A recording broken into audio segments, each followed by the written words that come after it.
વિદ્યાર્થી મિત્રો, આજે આપણે ઉદાહરણ નંબર 1.4 એની વાત કરીએ. તો અહીંયા આપણને પ્રશ્ન એ પૂછ્યો છે, રકમ આખી તમે ચોપડીમાંથી વાંચજો, જેમ આપણે દરેક દાખલામાં કરીએ છીએ પ્રમાણે. પણ અહીંયા સૌપ્રથમ આપણે રકમ સમજીએ કે આપણને એવું કહે છે કે ભાઈ એક ઇલેક્ટ્રોન અને એક પ્રોટોન. તો ધારો કે આ એક પ્રોટોન અને આ એક ઇલેક્ટ્રોન, બંનેને અમુક અંતરે મૂક્યા છે, જે અંતર અત્યારે આપ્યું નથી, ધારો કે આર અંતરે મૂક્યા છે. તો તેમની વચ્ચે વિદ્યુતીય બળ પણ હશે અને તેમની વચ્ચે કુલંબીય બળ એટલે કે વિદ્યુતીય બળ અને સાથે સાથે ગુરુત્વાકર્ષી બળ પણ હશે, કારણ કે બંનેનું કંઈક દળ હશે. આપણને ખ્યાલ છે કે પ્રોટોનનું દળ છે એ એમપી છે અને ઇલેક્ટ્રોનના દળને આપણે કહીએ છીએ એમઈ. સાથે સાથે એનું વિદ્યુતીય બળ છે, તો ઇલેક્ટ્રોન અને પ્રોટોન બંનેનો વિદ્યુત ભાર છે 1.6 મલ્ટીપ્લાય બાય 10⁻⁹ કુલમ. તો આપણને પ્રશ્ન એ પૂછ્યો છે કે તે બંને વચ્ચે વિદ્યુતીય બળ પણ લાગશે અને સાથે સાથે બંને વચ્ચે ગુરુત્વાકર્ષી બળ પણ લાગશે. તો વિદ્યુતીય બળ અને ગુરુત્વાકર્ષી બળનો ગુણોત્તર શોધો, જેથી આપણને વિદ્યુતીય બળ ગુરુત્વાકર્ષી બળ કરતાં કેટલું વધારે પ્રબળ છે એ આપણને ખ્યાલ આવે. તો હવે સૌ પ્રથમ આપણે અહીંયા શોધીએ વિદ્યુતીય બળ. પ્રોટોનનો વિદ્યુત ભાર ધન છે, ઇલેક્ટ્રોનનો ઋણ છે, એટલા માટે જો આપણે ગણતરી કરીએ તો સામાન્ય રીતે આનો માઇનસ લઈએ તો જવાબ માઇનસમાં આવે કુલમના નિયમમાં. પણ અહીંયા આપણે માત્ર મૂલ્યની ચર્ચા કરીએ છીએ, એટલા માટે બધું ધન જ લઈશું. તો અહીંયા વિદ્યુતીય બળનું મૂલ્ય જો આપણે લઈએ તો mode of Fe equals to અહીંયા કે Q1 Q2 અપોન R². પણ આપણને ખબર છે કે Q1 અને Q2 એના બરાબર તો E છે, એટલા માટે અહીંયા K ઇન્ટુ E એટલે E² અને ડિવાઇડેડ બાય R². તો આ રીતે આપણે અહીંયા વિદ્યુત બળનું મૂલ્ય શોધી નાખીએ, જ્યાં K ની કિંમત આપણને ખબર છે કે 9 મલ્ટીપ્લાય બાય 10⁹, ની કિંમત છે 1.6 મલ્ટીપ્લાય બાય 10⁻⁹ અને છેદમાં R ની કિંમત આપી નથી, તો આપણે R² ના R² જ રાખીશું. અથવા જો તમારે પહેલા ગણતરી ન કરવી હોય તો આ KE² અપોન R² ને સમીકરણ નંબર 1 કહી દો. ત્યારબાદ બંને વચ્ચે લાગતું ગુરુત્વાકર્ષી બળ. હવે જો માસ ઓફ ઇલેક્ટ્રોન અહીંયા હવે આપણે 8મા ધોરણથી લેતા આવ્યા છે, એટલા માટે ખબર જ હોય કે માસ ઓફ પ્રોટોન એ 1.67 મલ્ટીપ્લાય બાય 10⁻⁻27 kg છે, જે ચોપડીમાં આપેલ પણ છે, એટલે જો ના યાદ હોય તો એ હવે યાદ રાખવાનું. 9.1 મલ્ટીપ્લાય બાય -31 10⁻⁻31 kg એ ઇલેક્ટ્રોનનું દળ આપણને આપ્યું છે, માસ ઓફ ઇલેક્ટ્રોન. તો હવે બંને વચ્ચે લાગતા ગુરુત્વીય બળનું જો આપણે મૂલ્ય લઈએ તો ગુરુત્વીય બળનું મૂલ્ય એ સૂત્રમાં લઈએ તો Fg ઇક્વલ્સ ટુ અહીંયા G, અહીંયા Me, અહીંયા Mp ડિવાઇડેડ બાય R². આને આપણે કહી દઈએ સમીકરણ નંબર 2. તો માટે જો હવે આ બંનેનો ગુણોત્તર લઈએ તો અહીંયા Fe છેદમાં Fg માનાંકમાં, કારણ કે પેલા માઇનસ ના મૂકવો પડે એટલા માટે. તો સૂત્રાત્મક સ્વરૂપે તમે જુઓ તો KE² upon R² multiply by આ ભાગ્યના ગુણ્યા થાય એટલે વ્યસ્ત થઈ જાય, તો R² છેદમાં G Me Mp. આ રીતે સૂત્ર મળે, જેમાં R² અને R² શું થઈ જાય, કટ થઈ જાય. તો આપણું સૂત્ર આવું બને કે K ઇન્ટુ E² છેદમાં G Me Mp. હવે K ની કિંમત આપણે મૂકવાની છે 9 મલ્ટીપ્લાય બાય 10⁹.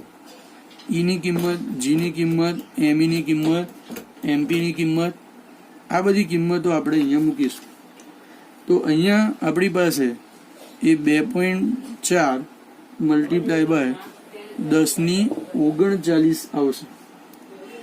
એટલે એનો મતલબ એ થયો કે બંને વચ્ચે લાગતું વિદ્યુતીય બળ એ 2.4 મલ્ટીપ્લાય બાય 10⁻39 ગણું વધારે છે. કોના કરતાં? બંને વચ્ચે લાગતા ગુરુત્વાકર્ષી બળ કરતાં. આ આપણે ખાલી સમજવાનું છે, પણ વાસ્તવમાં આન્સર માંગ્યો છે માત્ર ગુણોત્તર, તો આપણે જવાબ આર લખવાનો છે. પણ સમજવાનું એ છે કે બે વચ્ચે લાગતું વિદ્યુતીય બળ એ એમની વચ્ચે લાગતા ગુરુત્વાકર્ષી બળ કરતાં 2.4 × 10⁻39 ગણું વધારે છે. સાથે સાથે જો આપણને હવે બીજો જે પ્રશ્ન પૂછ્યો છે એ એવું પૂછ્યો છે કે જો બે પ્રોટોન હોય, ઇલેક્ટ્રોન અને પ્રોટોનની જગ્યાએ, તો બે પ્રોટોનને જો આર અંતરે મૂકો તો તેમના વચ્ચે લાગતા વિદ્યુતીય બળ અને ગુરુત્વીય બળના મૂલ્યોનો ગુણોત્તર લો. તો જો આપણે એ કામ કરવું હોય તો અહીંયા તમે જો કે સૂત્રમાં બહુ લાંબુ આપણે એમાં નહીં લઈએ, કારણ કે સીધું આવડી જાય એવું છે. એફી તો ke²/r² જ છે. એફજી છે એમાં ખાલી એટલો ફરક આવશે કે g MEmP/r² જગ્યાએ બે પ્રોટોન છે તો એમઈની જગ્યાએ ખાલી એમપી આવશે. તો માટે ડાયરેક્ટ આપણે જોઈએ તો બે પ્રોટોનને જો તમે અમુક અંતરે મૂક્યા છે અને તેમના માટે જો ગુણોત્તર લેવો હોય તો આપણે એમ કહી શકીએ કે FE/FG બરાબર સૂત્ર શું આવશે, તો અહીંયા ke²/GMP આ રીતે આવશે. તો હવે તમારે અહીંયા કિંમત મૂકશો તો અહીંયા 1.3 મલ્ટીપ્લાય બાય 10⁻36 એટલે આટલા ગણું મૂલ્ય હશે. એટલે કે જો બે પ્રોટોનને તમે આર અંતરે મૂકો તો બંને વચ્ચે લાગતું વિદ્યુતીય બળ એ 1.3 મલ્ટીપ્લાય બાય 10⁻36 ગણું હશે એના ગુરુત્વાકર્ષી બળ કરતા, તે બંને વચ્ચે લાગતા ગુરુત્વાકર્ષી બળ કરતા. તો તમે જુઓ કે વિદ્યુતીય બળ એ લગભગ ગુરુત્વાકર્ષી બળ કરતા 10⁻36 10⁻37 ગણું વધારે છે. અહીંયા 10⁻36 કહી શકાય કારણ કે અહીંયા બે પ્રોટોન છે, તો એ સ્વાભાવિક છે કે અહીંયા સરખા વિદ્યુત ભારો અને સરખા દળ માટેની વાત થઈ જાય તો આ વધારે કમ્પેરેટિવલી સાચી માહિતી આપે છે. એનો જે પાર્ટ બી છે એ પણ ખૂબ અગત્યનો છે, જેની અંદર એવું કહે છે કે જો બે ઇલેક્ટ્રોન અને પ્રોટોન એ બંને વચ્ચે, ધારો કે આ પ્રોટોન અને આ એક ઇલેક્ટ્રોન, એ બંને વચ્ચે આપણે 1 એંગસ્ટ્રોમ જેટલું અંતર રાખીએ તો અહીંયા પ્રોટોન એ ઇલેક્ટ્રોન પર બળ લગાડતો હશે, એટલે કે એને પોતાના તરફ ખેંચતો હશે. ઇલેક્ટ્રોન એ પ્રોટોનને પોતાના તરફ ખેંચતો હશે. તો બંને પર લાગતા બળનું મૂલ્ય એ પ્રોટોન ઉપર ઇલેક્ટ્રોન આ દિશામાં બળ લગાડે, ઇલેક્ટ્રોન ઉપર પ્રોટોન આ દિશામાં બળ લગાડે, તો બંને પરની દિશા અલગ છે બળની, પણ ન્યૂટનની ગતિના ત્રીજા નિયમ પ્રમાણે એક પદાર્થ બીજા પદાર્થ પર જેટલું બળ લગાડે એટલું જ બીજો પદાર્થ એ પહેલા પદાર્થ પર બળ લગાડે. એટલે એનો મતલબ એ થયો કે આપણી પાસે આ પ્રોટોન ઉપર જેટલું બળ લાગશે એટલું જ આ ઇલેક્ટ્રોન પર બળ લાગશે. તો પ્રશ્ન એ કહે છે કે જો આ બંનેને 1 એંગસ્ટ્રોમ અંતરે રાખી અને છોડી દેવામાં આવે તો બંને વચ્ચે આકર્ષી બળ છે, તો પ્રોટોન એ ઇલેક્ટ્રોન તરફ જશે અને ઇલેક્ટ્રોન એ પ્રોટોન તરફ જશે. તો બંનેનો પ્રવેગ કેટલો હશે? હવે જો બંનેના દળ સરખા હોત તો બંનેનો પ્રવેગ સરખો જ થાત, કારણ કે F=ma પ્રમાણે બંનેના દળ સરખા અને બળ પણ સરખું. તો એ આપણે શોધવાનું છે. તો સ્ટેપ બાય સ્ટેપ શોધતા જઈએ. તો સૌથી પહેલાં એ પ્રોટોન ઉપર અને ઇલેક્ટ્રોન ઉપર બંને ઉપર લાગતું બળ, તો પ્રોટોન અને ઇલેક્ટ્રોન પર લાગતું બળ એ જો આપણે જોઈએ તો FE = હવે બીજું કે અહીંયા ગુરુત્વાકર્ષી બળ છે એના અવગણી શકાય, કારણ કે એનું મૂલ્ય તો 10⁻36 ભાગનું છે. એટલે આપણે અહીંયા માત્ર વિદ્યુતીય બળના કારણે જ એને પ્રવેગ મળે છે એવું આપણે સીધું જ વિચારી શકાય. તો તેમના વચ્ચે લાગતું બળ એ FE = ke²/r² થાય. હવે આમાં કેની કિંમત આપણે 9 × 10⁻9, એની 1.6 × 10⁻19 અને આર એટલે તમારી પાસે 10⁻10, કારણ કે 1 એંગસ્ટ્રોમ આપેલા છે એટલે આટલા મીટર સ્ક્વેર થશે.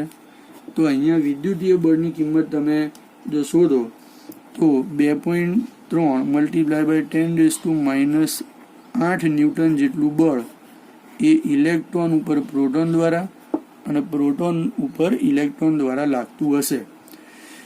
તો હવે પ્રોટોનનો પ્રવેગ કેટલો થાય? તો જો આપણે પ્રોટોનનો પ્રવેગ જોઈતો હોય તો આપણે આ રીતે લેવું પડે કે ભાઈ FE ઇક્વલ્સ ટુ અહીંયા MP ઇન્ટુ AP. સિમ્પલ સૂત્ર છે F ઇક્વલ્સ ટુ MA વાળું. તો માટે અહીંયા પ્રોટોનનો જો પ્રવેગ લઈએ તો પ્રોટોનનો પ્રવેગ જેને આપણે કહીએ અહીંયા AP ઇક્વલ્સ ટુ અહીંયા FE છેદમાં શું આવશે MP. FE એટલે 2.3 મલ્ટીપ્લાય બાય 10⁻⁸ છેદમાં MP એટલે માસ ઓફ પ્રોટોન અહીંયા મૂકવાનું. તો અહીંયા પ્રોટોનનું દળ છે એ 1.67 મલ્ટીપ્લાય બાય 10⁻27. તો એનો જે પ્રવેગ છે એ ખાલી જગ્યા મીટર પર સેકન્ડ સ્ક્વેર. તો અહીંયા પ્રોટોનનો પ્રવેગ છે એ લગભગ 1.4 મલ્ટીપ્લાય બાય 10⁻19 આવશે. તો જો અહીંયા પ્રોટોનનો પ્રવેગ 1.4 મલ્ટીપ્લાય બાય 10⁻19 મીટર પર સેકન્ડ સ્ક્વેર આવશે. જ્યારે ઇલેક્ટ્રોનનો જો આપણે પ્રવેગ લઈએ તો ઇલેક્ટ્રોનનો પ્રવેગ એ AE ઇક્વલ્સ ટુ અહીંયા FE છેદમાં AE મૂકવા પડે, ME મૂકવા પડે. તો અહીંયા FE તો ફિક્સ જ છે કે 2.3 મલ્ટીપ્લાય બાય 10⁻8 અને ME છે એ 9.1 મલ્ટીપ્લાય બાય 10⁻31 kg. તો ઇલેક્ટ્રોનનો પ્રવેગ છે એ AE ઇક્વલ્સ ટુ અહીંયા 2.5 મલ્ટીપ્લાય બાય 10⁻22 મીટર પર સેકન્ડ સ્ક્વેર આવશે. અહીંયા તમે જુઓ કે ઇલેક્ટ્રોનનો પ્રવેગ એ વધારે છે, બંને પર બળ તો સરખું જ લાગે છે, પણ ઇલેક્ટ્રોનનું દળ ઓછું છે એટલે એનો પ્રવેગ વધી જાય છે. જ્યારે પ્રોટોનનું દળ એની સરખામણીમાં ઓછું છે માટે એનો પ્રવેગ છે એ ઘટી જાય છે. તો આ રીતે આપણે અહીંયા વિચારીએ કે ભાઈ જો F/m તો 9.1 મલ્ટીપ્લાય બાય 10⁻31 અહીંયા દળની કિંમત વધારે તો ઓછી તો પ્રવેગ વધારે, અહીંયા દળની કિંમત વધારે તો પ્રવેગ એ ઓછો. તો આ રીતે આપણે આ દાખલાનું સોલ્યુશન લઈ શકીએ.